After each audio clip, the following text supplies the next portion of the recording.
को शुरू करने से पहले मैं आपको बताना चाहता हूं कि आप मेरी इस YouTube चैनल को प्लीज़ लाइक कीजिए, शेयर कीजिए और सब्सक्राइब करना ना भूलें, क्योंकि जब तक सब्सक्राइब नहीं करेंगे तो मुझे मोटिवेशन नहीं मिलेगी क्लास बनाने के लिए। आप जितने भी सब्सक्राइबर होंगे, जितना ज़्यादा ये शेयर होगा, उन सभी बच्चों को इसका बेनिफिट मिलेगा। चलो स्टूडेंट शुरू करते हैं।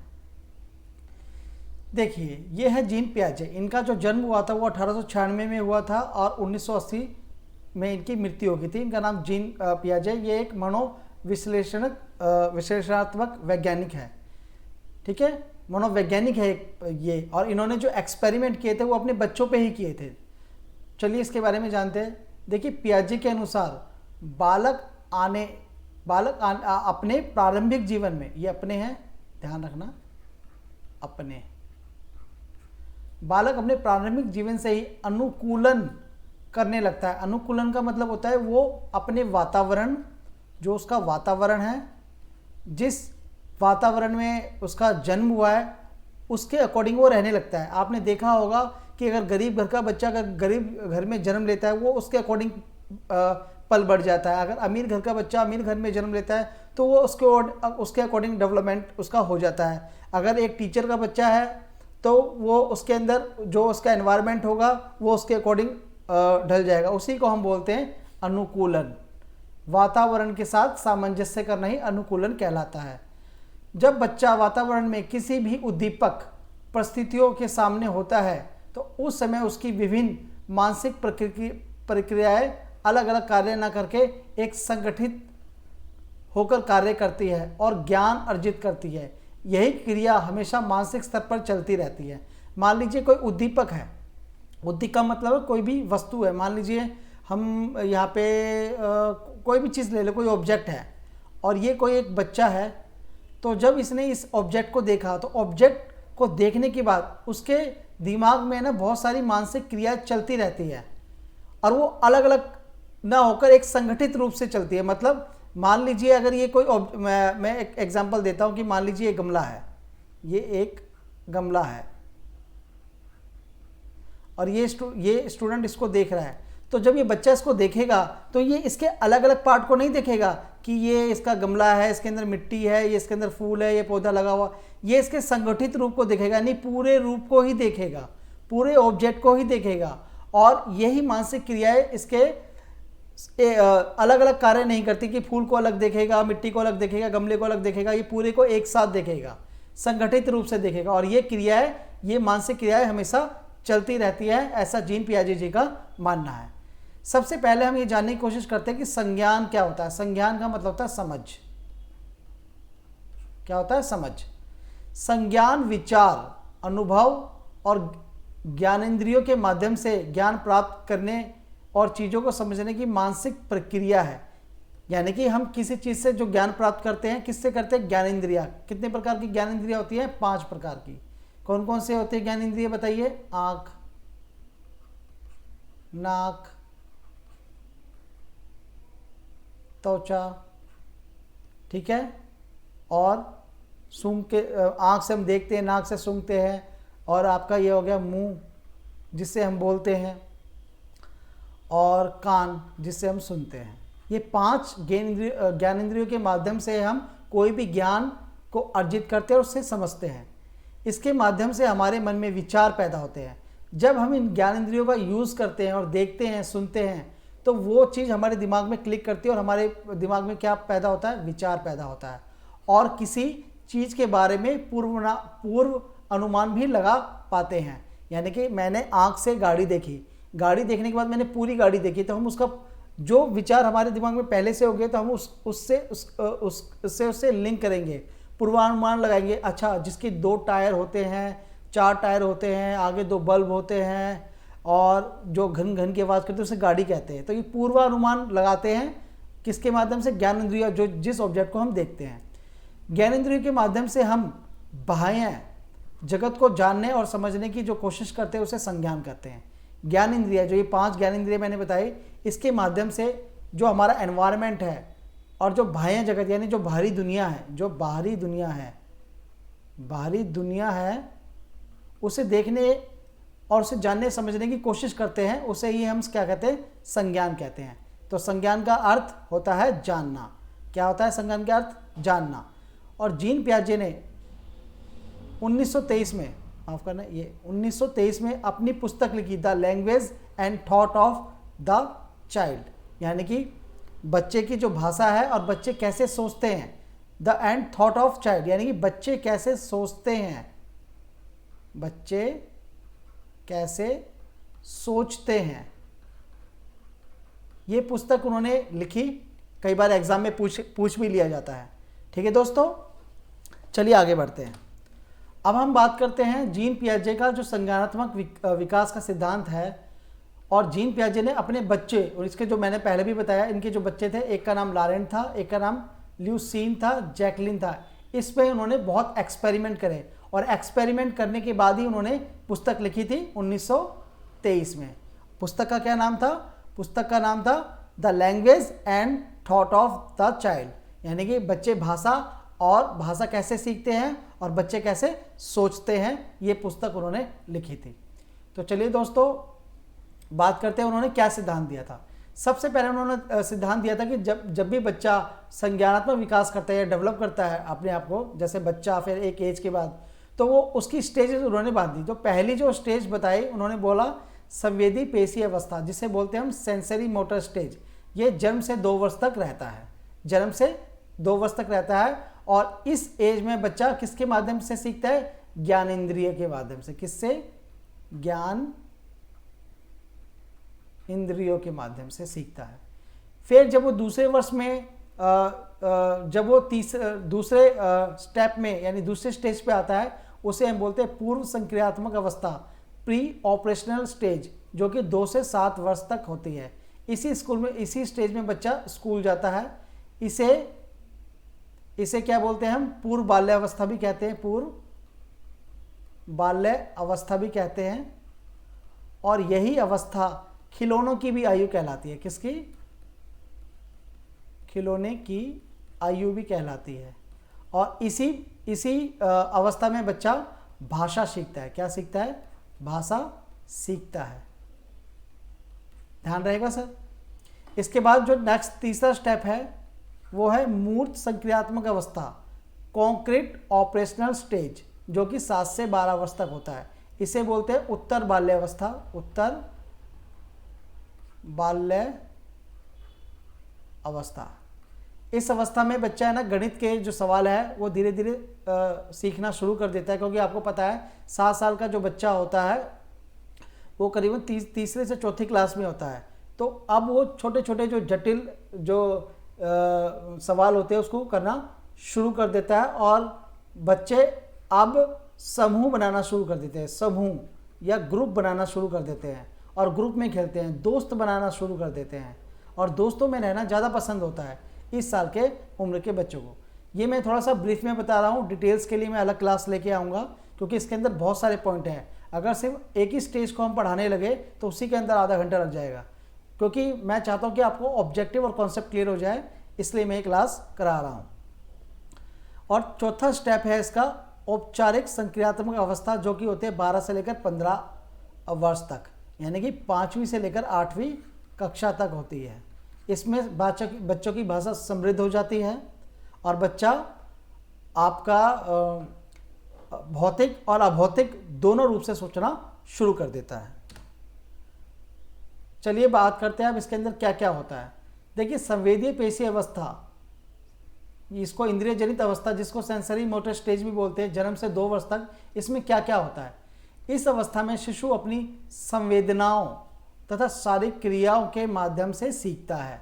यानी बच्चा अपनी इंद्रियों से और शारीरिक क्रिया जैसे हाथ चलाना, पाँव चलाना, मुंह चलाना और जो उसके सेंसर्स होते हैं आँख, नाक, मुंह, उसके जरिए सीखता है। वह वस्तुओं को देखकर, सुनकर, स्पर्श करके और सूंघकर और स्वाद के माध्यम से ज्ञान ग्रहण करता है।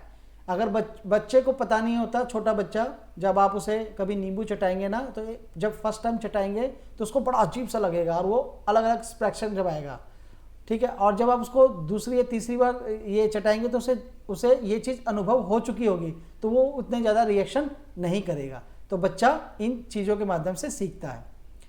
वातावरण से स्वयं को अलग समझना और अनुकरण करना, यानी जो भी माता पिता या आसपास में जो भी क्रियाएं हो रही है उस चीज़ को बच्चा देखकर उसको फॉलो करने की कोशिश करता है। तभी देखा होगा ना कि जब मम्मी अपने आप को संवारती है, कंघी करती है, तो उसके साथ साथ उसकी बेटी भी उसको देखकर कंघी करती है, बिंदी लगाती है, तो ये अनुकरण करना ही है। ठीक है। शिशु स्वार्थी होता है और आत्म केंद्रित होता है। स्वार्थी का मतलब होता है कि उसे सिर्फ अपने बारे में ही चिंता होती है, उसे ही प्यार करो। अगर उसे भूख लगी और आपने खाना नहीं दिया तो रोने लग जाएगा। आप जब उसे आप अटेंशन दोगे, प्यार करोगे तो चुप हो जाएगा। आत्म केंद्रित का मतलब होता है कि जैसे कि मान लीजिए कोई बच्चा है और वो अपनी माँ से चिपका हुआ है, अगर आप उसे लेने की कोशिश करोगे तो वो रोने लग जाएगा, क्योंकि वो माँ के प्रति आत्म केंद्रित हो गया है, और कोई भी लेगा तो वो रोने लग जाएगा। ठीक है। वस्तु स्थायित्व यानी ऑब्जेक्ट परफॉर्मेंस के गुण का विकास 20 से 24 महीने के मध्य हो जाता है। ऑब्जेक्ट परफॉर्मेंस का मतलब होता है कि जब जैसे कोई बच्चा है, बच्चे के सामने आपने कोई खिलौना लेके आए, कोई भी खिलौना ले आए मान लीजिए, और वो आपने रख दिया, तो उस खिलौने का अस्तित्व जब तक है जब तक वो बच्चों के आंखों के सामने है। जैसे ये वस्तु बच्चों के सामने से हटा दोगे, इसका अस्तित्व भी खत्म हो जाएगा, यानी बच्चों को पता नहीं रहेगा कि वो चीज़ है भी या नहीं। तो इसको बोलते हैं अब जो ऑब्जेक्ट परफॉर्मेंस, जो कि 2 साल तक की उम्र तक रहता है, 2 साल तक की उम्र तक रहता है। चलिए आगे चलते हैं। अब आते हैं पूर्व सक्रियात्मक अवस्था, जो कि 2 से 7 वर्ष तक की उम्र तक होता है। इसे प्री ऑपरेशनल स्टेज कहते हैं। इसमें क्या क्या होता है? बालक में भाषा का विकास प्रतीकों के माध्यम से होता है, सिंबॉलिक होता है। शिशु दूसरों के संपर्क से, खिलौनों से व अनुकरण के माध्यम से ज्ञान ग्रहण करता है, इसलिए इसे खिलौनों की आयु भी कहा जाता है। बालक अभिनय करता है, एक्टिंग करता है और स्वयं से बात करता है। किससे? स्वयं से बात करता है। ध्यान रखिएगा, कौन सी स्टेज में? 2 से 7 वर्ष, सेकंड स्टेज में। वह अक्षर लिखना, गिनती गिनना, रंगों को पहचानना, वस्तु को क्रम में रखना, हल्की और भारी वस्तु का ज्ञान होना, माता पिता की आज्ञा मानना, पूछने पर नाम बताना और घर के छोटे छोटे कार्यों में भाग लेना आदि करता है। जब इसलिए इस बच्चा ये 2 से 7 साल तक का जो बच्चा होता है ना, वो नर्सरी में जाएगा, ये केजी में जाता है। ठीक है। और जब आप देखेंगे कि उनका जो पाठ्यक्रम होगा वो भी इसी आधार पर, ये जो लिखे हुए हैं इसी के ऊपर बेस होता है। ठीक है। जैसे अक्षर गिनना, लिखना, पहचानना, रंगों को पहचानना, क्योंकि बच्चे यही एक्टिविटी करते हैं इस एज के अंदर। और बच्चे सजीववाद हो जाते हैं, हर वस्तु को सजीव समझता है। अगर ट्रेन चल रही है तो उसको लगेगा ट्रेन चल रही है, वो गुड़िया को भी सजीव समझेगा, उसको खाना खिलाएगा। तो सजीववाद की जो कॉन्सेप्ट है वो इस एज में डेवलप हो जाती है। अहंकार की भावना आ जाती है, अहम, कि हर काम करो तो मेरे लिए करो, अहम की भावना। अनपलटन की भावना भी विकसित हो जाती है। अनपलटन का मतलब होता है अपनी बात से ही मुकर जाना। इस अवस्था में बालक तार्किक चिंतन करने के योग्य नहीं रहते, यानी तर्क के आधार पर आप क्वेश्चन नहीं पूछ सकते। जैसे आसमान नीला क्यों, तो बच्चा तर्क नहीं कर सकता इसमें, इसलिए इसे अतार्किक चिंतन की अवस्था भी कहते हैं। ध्यान रखिए, क्वेश्चन भी आ सकता है। अतार्किक चिंतन की अवस्था किसे कहा जाता है? 2 से 7 वर्ष तक की आयु, यानी कि सेकंड स्टेज को कहा जाता है। चलिए अगली क्लास में अगले उस पर चलते हैं, स्टेज पे। ये तीसरी स्टेज है, मूर्त संक्रियात्मक अवस्था, कॉन्क्रीट ऑपरेशन स्टेज, 7 से 12 वर्ष तक। मूर्त रूप से तर्क करना, यानी इस उम्र में बच्चा तर्क करना शुरू कर देता है। आसमान नीला क्यों, पानी गीला क्यों, सूरज से गर्मी क्यों निकलती है, पानी ठंडा क्यों होता है, इस टाइप के बच्चे क्वेश्चन पूछते रहते हैं, उलट पुलट वाले क्वेश्चंस। विचारों में क्रमबद्धता व जटिलता आ जाती है, यानी कि अपने विचारों को वो सीक्वेंस वाइज से बोलने लग जाता है। पलटन का गुण पाया जाता है। वस्तुओं में वर्गीकरण करने, यानी कि वर्गीकरण करना सीख जाता है।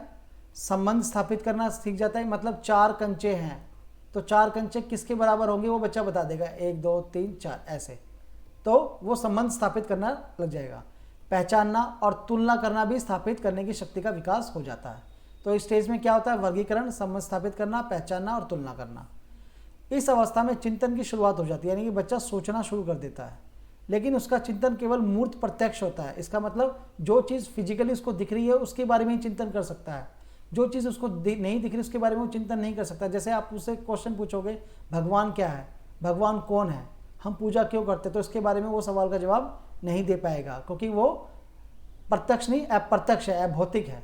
और बच्चा सिर्फ किसके बारे में चिंतन कर सकता है? जो चीज़ दिख रही है, प्रत्यक्ष वस्तुओं तक ही सीमित रहता है, इसलिए इसे मूल चिंतन की अवस्था के नाम से भी जाना जाता है। इस अवस्था में बालक दो वस्तुओं के बीच अंतर करना सीख जाता है, तुलना करना, समानता और असमानता बताना, सही व गलत में भेद करना आदि सीख जाता है। इस अवस्था में बालक दिन की तारीख, महीना, वर्ष और दिशाओं को आदि बताने में योग्य हो जाता है। तो चलिए अगली अवस्था में पहुंचते हैं। यह है फोर्थ अवस्था। इसका नाम है औपचारिक संक्रियात्मक अवस्था, इंग्लिश में बोलते हैं फॉर्मल ऑपरेशनल स्टेज, जो कि 12 वर्ष के बाद होता है, 12 वर्ष के बाद। और अगर हम क्लास की बात करेंगे तो 5वीं से 8वीं क्लास कक्षा तक की ये स्टेज होती है, ठीक है, या 6ठी से 8वीं तक की, सॉरी 6ठी से 8वीं तक की। अब इस स्टेज में क्या होता है, अमूर्त चिंतन व अपसारी चिंतन पाया जाता है। अमूर्त चिंतन का मतलब होता है जो फिजिकल चीज उसको नहीं दिख रही है उसके बारे में सोचने लग जाता है।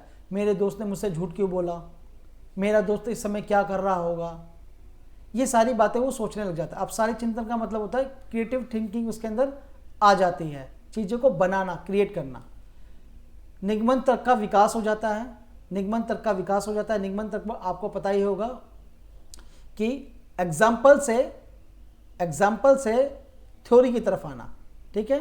तो वो एग्जाम्पल पहले एग्जाम्पल देगा, फिर उसके बाद धीरे धीरे कॉन्सेप्ट क्लियर होगा। समस्या समाधान और निर्णय करने की शक्ति का विकास हो जाता है। इस अवस्था में सभी मानसिक योग्यताओं, चिंतन करना, कल्पना करना, निरीक्षण करना, समस्या समाधान करने का विकास हो जाता है। वो भी पूर्ण विकास इस समय कर लेता है। तभी 6th क्लास के अंदर जो मैथमेटिक्स है थोड़ी सी हार्ड हो जाती है। हिंदी की किताबें और 5 सब्जेक्ट्स आ जाते हैं, वो इसी के अकॉर्डिंग सिलेबस बनाया जाता है, क्योंकि बच्चों के अंदर ये सारी स्किल्स होती है, इसका विकास हो चुका होता है। तो दोस्तों हमने जीन पियाजे का संज्ञानात्मक विकास की थ्योरी पढ़ ली है। अब इसके ऊपर हम क्वेश्चंस करेंगे। देखिए पहला क्वेश्चन है, पूर्व संक्रियात्मक अवस्था में कौन सी संज्ञानात्मक क्षमता होती है? तो इसका आंसर होगा सेकंड, लक्ष्य निर्देशित व्यवहार की क्षमता होती है पूर्व 0 से 2 वर्ष तक। जैसे उसका लक्ष्य क्या है, खाना खाना, तो रोने लग जाएगा, ठीक है, इस तरीके से। अगला प्रश्न है, पियाजे के अनुसार एक शिक्षक और डैश होना बहुत जरूरी है। तो इसका आंसर जो होगा वो होगा फोर्थ, एक शिक्षक को गतिशील और लचीला होना बहुत जरूरी है।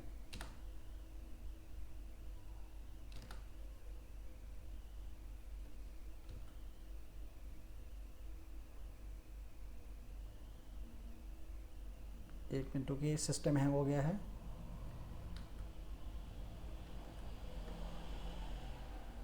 चलिए हाँ, एक मिनट रुकिए।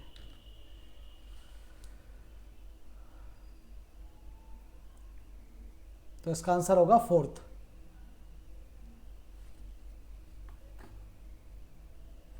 हाँ, अगला प्रश्न है,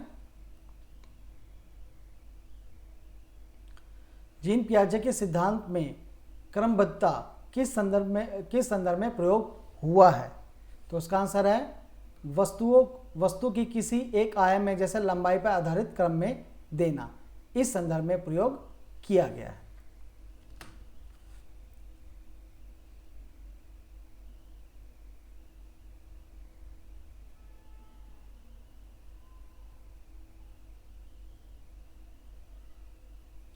अगला प्रश्न है, जीन पियाजे के संज्ञानात्मक विकास, एक मिनट रुकिएगा, सिस्टम हैंग हो गया।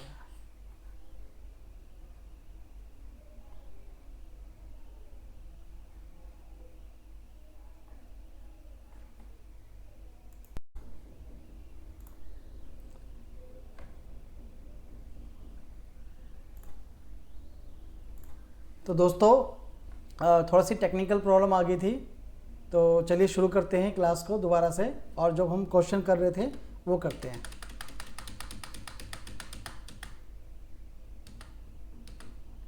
हाँ, इस प्रश्न पे आ गए थे हम, ये प्रश्न नंबर 4 है। हाँ, जीन पियाजे के संज्ञानात्मक विकास के सिद्धांत के अनुसार मूर्त संक्रियात्मक चरण में बालक निम्न में से क्या कर पाने योग्य होता है? तो इसका जो आंसर होगा वो होगा फर्स्ट, परिवर्तन करने योग्य होता है।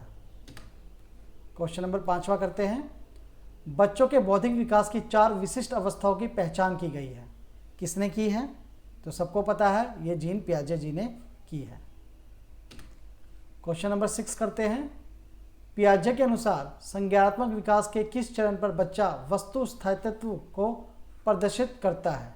तो इसका आंसर होगा थर्ड, पूर्व संक्रियात्मक चरण में वस्तु स्थायित्व आ जाता है। क्वेश्चन नंबर 7, पियाजे के अधिगम के संज्ञानात्मक सिद्धांत के अनुसार वह प्रक्रिया जिसके द्वारा संज्ञानात्मक संरचना को संशोधित किया जाता है कहलाती है, क्या कहलाती है? समायोजन। क्या कहलाता है? समायोजन। अगला प्रश्न है, निम्नलिखित में से कौन सा निहितार्थ पियाजे के संज्ञानात्मक विकास के सिद्धांत से नहीं निकाला जा सकता? तो इसका आंसर बताइए क्या होगा? शाब्दिक शिक्षण की आवश्यकता, ये नहीं निकाला जा सकता। पियाजे के सिद्धांत के अनुसार बच्चे निम्न में से किसके द्वारा सीखते हैं? तो बच्चे अनुकूलन प्रक्रिया के द्वारा सीखते हैं। तो दोस्तों, मैंने आज आपको जीन पियाजे का संज्ञानात्मक विकास कराया है और इसमें से कुछ 9 क्वेश्चन मैंने उससे रिलेटेड कराए हैं। आपको ये क्लास कैसी लगी मुझे ज़रूर कमेंट बॉक्स में बताइएगा, और कोई भी टॉपिक अगर आपको पेडागोजी का समझ में नहीं आ रहा है तो मुझे कमेंट बॉक्स में डाल दीजिएगा, मैं उस टॉपिक पे क्लास आपको करवा दूंगा और क्वेश्चंस भी करा दूंगा। मेरी ये क्लास आपको कैसे लगी प्लीज़ इसे लाइक कीजिए, शेयर कीजिए और सब्सक्राइब करना तो बिल्कुल भी ना भूलें। प्लीज़ प्लीज़ ज़रूर सब्सक्राइब करें ताकि मैं आप लोगों के लिए ऐसे ही वीडियो बनाता रहूं। तो दोस्तों, आज की कक्षा के लिए इतना ही। अगली कक्षा में फिर आपसे मुलाकात होगी। धन्यवाद। सोशल साइंस विद विक्रम के यूट्यूब चैनल पर बने रहने के लिए धन्यवाद।